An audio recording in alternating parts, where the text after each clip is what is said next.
So it has been over a month since the last Bloodline tier list, so of course they're going to be doing the new one. Now there has been a lot of changes to a lot of Bloodlines, and there has been some very big reworks. So feel free to stick throughout this entire video. Let's get right into it. Alright, so I actually went ahead and put some of this super obvious stuff already into the tier list, but I may, throughout the tier list, you may see more Bloodlines being added to this without me explaining it. It's just super obvious what Bloodlines go into here, pretty much. Now, if you're wondering, Karada does a lot less damage than it did before. It got a huge damage nerf. Eternal, the third move, I'll move Eternal up actually, because Eternal is actually very usable, but I'll put it at the top of meh. Starting off with Akuma, I'm actually just going to be putting into the good tier. Now this is going to be mainly because Akuma itself, I do feel like Akuma is a very good average Bloodline, and it'll probably end up being at the top of the good tier, but it does have its shortcomings, like the stun doesn't last as long as a lot of the other stuns of the game, and the Akuma auto dodge is like, it's a super basic auto dodge. Like it lasts an extremely long time, but there's nothing special to it at all. You don't get a speed boost. It's just purely a straight up auto dodge. Also, the mode is super gimmicky. It's like a player stacking damage mode. So overall, Akuma is just a very average Bloodline. Arahaki Jokai obviously going to be going to really good. They actually buffed the first move damage, so it's actually a lot more now, and they added iframes back to the third move. Now this actually does make Arahaki Jokai somewhat good now, so I am going to be putting Arahaki Jokai in really good. Now Ashes Storm with the rework is also going to be in the good tier. Now this is actually a huge plus. Ashes Storm is significantly better than it used to be. Otherwise it would still be in the bad tier. Ashes Storm with the rework is now good, but there are some major flaws with it. Third move is just an insanely worse version of pretty much every ability that has a ball that you go towards someone with. The second ability is still not that great from it. The first move has absolutely no range, so the only thing you're going to be using from Ashes Storm is the mode, and there's better C modes in the game. Now Azim Senko is actually going into the really good tier. No, I'm just joking. It's going to be going to the top of the good tier. Now Azim Senko overall with the rework is actually a lot better than it used to be. It did receive some major buff to the actual moves, so now the third move is actually really good now. I would say the only bad move of Azim now is actually the second move. Now Bankai is going to be going into the almost broken tier. Now you guys may be thinking, why isn't Bankai broken? Well, Bankai only has that one move that people generally use, which is the stun. Now if it had more than one move that was extremely broken, it would be in the broken tier, but just because only one move is broken, that's going to be the almost broken tier. So kind of how I'm going to go about this tier list: bad is going to mean that almost all the abilities are unusable. Meh means that the abilities are usable but they're not that good. Good is going to mean that they have at least one good ability. Really good means they have more than one good ability. Almost broken, usually around one broken ability, and then broken is just means the entire Bloodline's busted. Have you ever gotten 80th spin rarity and gotten something like just atomic? Well, that's because you haven't hit the like button on this video yet. If you hit the like button on this video, you're guaranteed to get 10 million times luck, 100%. Now blood is going to be another good one. Now blood is actually going to be a really weird one, because blood is a really good EKG. Blood is significantly good at being a supporting Bloodline, just because of the huge amount of stuns that blood actually has. But if you try to use blood by itself, it will be borderline useless. So since it's combo, it's combo lock, I am going to be putting it into the good tier. Now Boramaki is going to be another almost broken one below Bankai. Now Boramaki is going to be below Bankai because the broken thing about Boramaki is going to be the second move in the second mode. The second move in the second mode are actually extremely good abilities. The second move is good for just countering people or extending your combos if you want to use that. And the second mode just has absolutely insane damage output. Now Clay, okay, yeah, like I said, I'm not going to explain these ones. Now Cobra did receive some buffs, so I am going to be putting Cobra into the good tier finally. Now Cobra overall is still not that great of a Bloodline, but since it was buffed, I will respect they did make Cobra a lot better, so I'll put it at the bottom of good now, but it's mainly going to be here because of the actual mode. Now for Dangan is going to be one that is a very weird one, because Dangan has its pros and cons. I'm actually putting Dangan at the bottom of the good tier, just because the Dangan buffs that have occurred to it has made Dangan a lot better overall. I do think Dangan in general, it's a very usable Bloodline, but it still has its flaws, like the mode is trash, but the actual abilities of Dangan are quite good, so I'm actually putting it into the good tier. Now Divarene's obviously going to be our first broken Bloodline on this list. Divarene is going to be the first broken one because Divarene just has absolutely insane abilities now. Divarene is actually good now. First move is a free combo extender that does a lot of damage. The second move is the grab move, but even better. The third move is quite literally one of the most broken abilities in the entire game, just because it has AoE, it has knockback, stun. It's just an insanely good ability. Now the mode is kind of the worst part of it, but the mode isn't the worst thing in the world, so I am good with putting it to the broken tier. Now Deoseco is going to be another really good one. I'm actually putting it to the bottom really good, just because it's only really good because of its mode. Now the actual abilities are usable, but the main thing that the mode is broken, but the actual abilities are not that good, so I'm actually putting it to the really good tier because of that. Eastwood's going to be another really good one. I'm actually putting Eastwood at the top of really good right here. The first and third move of Eastwood are actually insanely good abilities. abilities, but the second move and the mode really aren't that great. They are usable abilities, but the first and third one are actually like legitimately amazing abilities. They're insanely good combo extenders and just good abilities overall. Explosion is going to be at the bottom of good tier. Now, I know there's going to be someone in the comment section like, why is the explosion there? The second ability is, it's actually broken. I'm not sure if they nerfed it or not yet, but the second move is basically a 50k damage, block breaking, ragdoll stun ability that is instant, that you could equip to your EKG slots. That's extremely good, by the way. Like, imagine, like, I can't even explain how good this move is just because it is that good. Now, Forged Ren, now this one, I actually don't know that much. I'm actually putting this into the good tier below Ashes Storm. Forged Ren has received a, you know, some major nerfs over the time, and over time, I have realized that the mode and the actual moves are really not that great compared to the other modes and moves in the game. Forged Ren overall has dipped quite a bit, and it really isn't that good anymore. Frostfire, it's literally the same thing as Scorch. Let me grab Scorch here so I can explain them. Scorch is going to be going to the bottom really good tier. It's just overall really good damage ability. It's better than Frostfire. Frostfire will going to the bottom of good, above Explosion. Now the reason why is because the stun of Frostfire can actually mess up your combos sometimes, because it does stun and you don't want to double stun people, and Scorch just does overall more damage than Frostfire. Now I actually am going to explain the Giovanni Shizen one being here.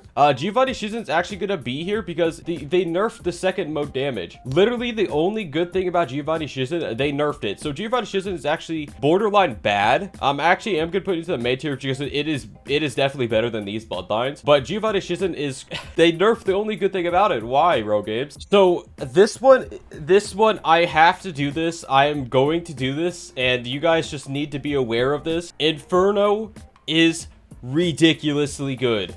Dude, this one's gonna make a lot of people mad, but I'm being dead honest when I say this. Inferno is top of almost broken, and if I'm gonna be dead honest with you, I would put Inferno into the broken tier if it wasn't for the fact that Inferno didn't have a mode. If it had any mode, literally if the mode was like absolute garbage, it would be broken tier. Now, just to explain this before people get mad, Inferno second is an iframe near instant ability that you could do up to 70,000 damage with and still get away and be able to heal. Now, it's very hard to explain. You kind of just have to use it yourself, but that ability is extremely busted, right? So you'd be like, oh my gosh, you know, one broken ability, that's really good. No, the third move is also ridiculous. The third move is an instantaneous flame around you ability. I actually severely underestimated the third ability. That it will allow you to cancel their combos. It also has the chance to do like tons of damage to people. Like if you M1 someone inside of the Inferno ability, they will take crap tons of damage. Not only that, but the first move is actually an air combo starter, but that's kind of the worst one. But yeah, Inferno is legitimately a broken bloodline. I'm gonna just say it's broken. But the reason why it's almost broken tier is because it is an EKG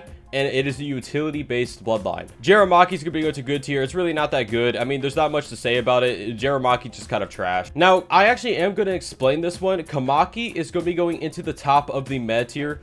Now, this one may make some people mad or surprise some people. Kamaki, it genuinely isn't that good anymore. The first move isn't combo extendable because there's just it has a gap in it. The second move is the cube ability is just not that good anymore. Just because the cube ability, they added a 5-second cooldown to it for some reason, so now you can't spam it. So now it's like literally borderline unusable. Not only that, but the third move of Kamaki is just the worst version of Boramaki second. And the mode of Kamaki is like, it's trash. Kanchu's actually be going into the bottom of the good tier, probably actually right about here. Kanchu overall is actually a really good chi draining bloodline, but it is only good against noobs. If they actually know how to fight Kanchu, you probably won't do that much with it, but it is an extremely fun bloodline to use just because you can drain tons of chi for people. Now, Lava is actually going to be going into the bottom of the good tier. I'm actually putting Lava probably above Explosion. Now, Lava does have that third ability, which does tons of damage. The first move damage actually did get nerfed. I'm actually moving Lava to PvE. I do think it is a PvE bloodline. My bad, guys. Light Jokai is going to be going into near the bottom of the really good tier. Light Jokai did receive some major nerfs. It's not as good as it used to be. The mode isn't as good, but the mode is still insanely good, don't get me wrong. But it's just not as good as it used to be. The counter did receive the nerf, so it doesn't work on some abilities anymore, but Light Jokai is still a pretty good bloodline. Mecha Spirit, people only use it for the Mecha Missile, so I'm actually going to be putting it into the good tier. Probably, honestly, I'll put it above Kenichi, below Zipseko, just because the only reason people ever use Mecha now is for the first ability.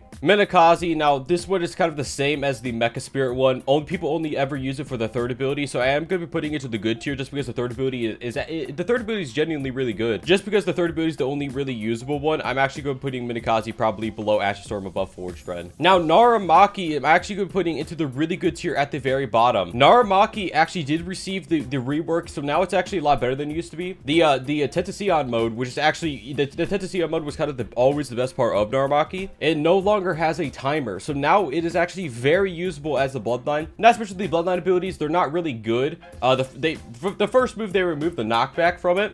That's a terrible idea, Rogue Games. You should add the knockback back, please. But the other abilities in Naramaki, they are usable, even if they're not the greatest, and I do actually think that the mode is extremely good because of the insanely high stats and insanely good combo potential. Now, Nectar's actually going into the good tier. Probably, I'm actually putting Nectar probably near the bottom of the good tier. Probably about right here below Cobra, just because the Nectar really isn't that good of a bloodline, but it is very underrated in my opinion. I think it does do, you know, absolutely insane damage output, but that's kind of the only thing Nectar has going for it. Odin Sabru is going to be another good one. Odin Sabru just has one good combo extender in an okay mode, so I'm actually putting it below Cobra in good. Paper is going to be yet another one. So Paper, I'm actually putting Paper. I don't know if Paper should be going in meh or good. I'm trying to think it out. No, Paper's definitely a meh bloodline. It doesn't do as much damage as it used to, like not even close. So yeah, definitely a meh bloodline. That's my bad. Atomic is going to go to the bottom of good. Atomic has one good ability, which is the dismantling bind. If you guys, you know, want to use the Atomic stun, it is okay. But the main reason why people use Atomic is that one ability. But that one ability is actually pretty good. Now, Pika Seko is actually going to the bottom of the really good tier. Now, Pika Seko is one of those bloodlines that nobody touches for PvP, but they probably should. They actually made Pika Seko a very good overall just PvP bloodline now. The first move is an insanely good, you know, gap closer / combo extender ability now. The second move, they kind of changed the purpose of it. It's no longer meant for traveling. You can actually combo extend with it out or start combos and stuff like that. Third move does a bit of damage. It's like 70,000. But you lose most of your chi from it. And then the mode of Pika Seko is actually really good as well. So I do think Pika Seko is a very underrated bloodline. Ryan Akuma is one of those bloodlines that I'm actually going to be doing all the Akumas in a row just to get them done with. Because all the Akumas, it's actually funny. They're actually very similar in power levels, which is actually hilarious to me because they're all, you know, they're all different bloodlines. So starting off with Ryan Akuma is going to be a really good one, probably right above Akuma right here. Ryan Akuma, the third move is still a pretty good block break, and the mode is actually good. But you have to know how to use Ryan Akuma. If you don't know how to use it, you get stomped, so I recommend just staying away from it unless you guys actually know how to use the bloodline. Satori Akuma is obviously going to be another really good bloodline right here. Satori Akuma is generally just regarded as being a very good mode carried bloodline, but not only that, but the first move is a pretty good stun ability, the second move is a good counter, and the third move is a good stun. Now, Riser Akuma is actually going to be one, I think Riser Akuma is going to be the one that's right above Akuma right here. Riser Akuma in general is just really not that good. People only mainly use it for the first ability. Now, the stun glitches out sometimes, but it still is usable. The mode isn't as good as Bankai Akuma's mode, and the actual third ability is pretty unusable, all things considered. Now, Shiver Akuma is going to be one. I actually think Shiver Akuma is, you know, I've always been kind of on the fence about Shiver. I will be putting in really good tier, but I'm actually putting this below normal Akuma. Shiver Akuma is kind of, I just view it as a stalling bloodline. That is all I viewed it as. It does have decent damage, you know, decent combo potential, but it is mainly meant for just stalling out fights. If you guys need to stall out fights, go ahead, use Shiver, but I don't think it's really that good overall other than stalling fight. All right, so I just added a tier for the first time. I'm going to be doing a mode carried tier. I feel like this is an extremely important tier to have because I feel like if I just rank it on the tier list, people won't view it as that. They'll just view it as, you know, the actual bloodline is good. So I added a mode carried tier. These are the bloodlines that are actually very mode carried in this game. All right, so I actually did go ahead and add some bloodlines to mode carried. I'll probably be adding some more though. Red Goku obviously is an extremely good bloodline overall, but I do think the mode does very hardcore carry Red Goku. Now, obviously, you can see I also added Ryuji. This is undoubtedly a mode carried bloodline. I actually do think it's not that good anymore, though. Kagoku, obviously, very mode carried. The mode was so good it had to get banned to competitive. Raikkonen does a lot of damage because of the mode, and yeah, I think this is pretty obvious why these bloodlines are here, though. Now, Shindo Akuma is going to be going into the almost broken tier at the very top of the almost broken tier. Now, the reason for this is because Shindo Akuma overall is a very, very, very, very good bloodline. You know what? I'm going to do it. You know, I'm just going to do it. I'm going to be putting this in the broken tier. It has insanely high damage potential. It has really good combo potential. It has clones that do a lot of damage. And the mode is actually extremely good as well. So, Shindo Akuma, very solid broken place bloodline. Now, Shizen's going to be going to the bottom of good. It's just Raikkonen, but significantly worse. I'm actually putting Shizen into mode carry. carried. I'll put it at the very bottom, mode carried. That's where it deserves to be, honestly. Ryan Ren, I do think Ryan Ren is kind of, it's one of those bloodlines that kind of just comes in and out. I'll be putting Ryan Ren, probably, honestly, I'll be putting Ryan Ren in the really good tier, probably at the very bottom of really good. I do think Ryan Ren still has its, you know, major flaws, but I do think Ryan Ren overall is a pretty usable bloodline. Red Shiki is going to be another really good one. I do think Red Shiki has really good abilities overall, but they're kind of difficult to use, all things considered, so I will be putting it probably below Satori, above Ryan Akuma. Now, generally, I do think Red Shiki is a pretty, you know, okay bloodline, but it does have its flaws, because the main abilities people use are the first one and the mode. The first one is obviously going to be the counter. The counter is extremely good. The third move is usable now, but I recommend staying away from it, and it is, you know, it is kind of mode carried, but since the counter is also good, I'm not going to be putting it into the mode carry category. Now, Sabu is going to be also going into the mode carry category at the very bottom. The mode actually does bypass block, which is quite a good ability. For some reason, Odu's Sabu weapon spec doesn't bypass block like it does. I don't know the reason why, but it just doesn't. Now, Sand only has one good ability, which is the counter, so I will be putting Sand at the very bottom really good, just because it only has one really good ability. It has one broken ability, and the rest are kind of bad, so I will be putting Sand at the bottom really good, just because people only ever use the counter from it. Sriracha, I'm actually putting Sriracha into the good tier, probably below Pika and above Blood. Sriracha, actually, after the rework, it's an okay bloodline. It's usable now. That's kind of all you can ask for when it comes to bloodlines in this game. I do think Sriracha is usable. Now, up next is going to be Sengoku. Sengoku is going to be at the top of the good tier right here, probably below Pika. Sengoku overall, I do think that it is kind of carried by some abilities of Sengoku, but overall, it is an okay bloodline. I mean, like, it has a stun, it has an iframe damage ability, it has a counter, it has a pretty good mode, so I do think it's overall a pretty good bloodline. Now, Senko is going to be another good one. I'm actually putting Senko near the actual top of good. Senko overall, the first ability, if you actually have really good aim, this first ability can lead you to win fights instantaneously. The main ability that does carry it is the first one, honestly. The first one is probably a broken ability, and the rest are kind of like C tier abilities, but just because of that one ability, I will be ranking above Mecha. Now, when it comes to Shindai Ren